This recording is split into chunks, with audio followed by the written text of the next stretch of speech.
On behalf of NASA's Perseverance Rover mission, we are honoring 11 students today in middle and high school who have shown the unique quality of perseverance in their educational journeys. These are our 11 awardees. As part of our congratulations, students, soon you'll be hearing from these people who are on the webinar, our mission team members, and you're going to get a chance to ask them questions. And then they are also going to share some personalized messages sent to each of you directly from Mars. So it's pretty exciting and special things.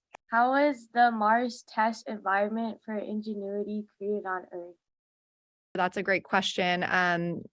Rick, do you want to answer what you know about? Sure, I can do that. Maybe Robert could jump in too. Oh, right, Robert. One of the things for all of our spacecraft, because space is a vacuum, so we have some very large vacuum chambers here at JPL, and we can actually control the pressure. So we actually put the helicopter in one of those chambers. It's about 25 feet in diameter, and we pumped it down so it would be the equivalent of the Mars atmospheric density, which is very, very thin. It's only about 1% of the atmospheric density on Earth, and that's the big challenge for flying a helicopter on Mars is the atmosphere is so thin.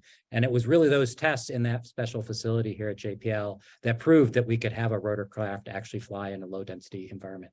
Robert, anything else to add?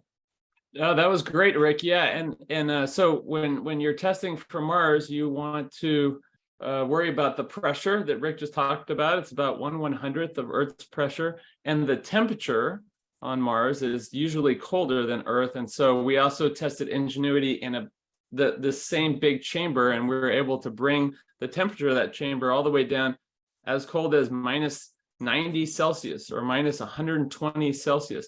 And then the last thing, which is very hard to test on Earth, is gravity. Mars's gravity is different than, if you're on Mars, it would be pulling on your body about 2/5 of what you're feeling right now. And so that's very hard to test. And a couple of times the Ingenuity team took a string or like a rubber band and just hung Ingenuity from it a little bit to help offset some of that Earth gravity. But you never know, you really discover what happens with all these different environmental conditions once you finally get the helicopter to Mars or the rover to Mars and try it. And then, if we do our job well, then it works out well. And then that's what happened with Ingenuity. Yes, and the Ingenuity's made over 40 flights now, so it is working really well. So what a great question, Maya, to understand that you do need to test in the conditions that you will be flying in.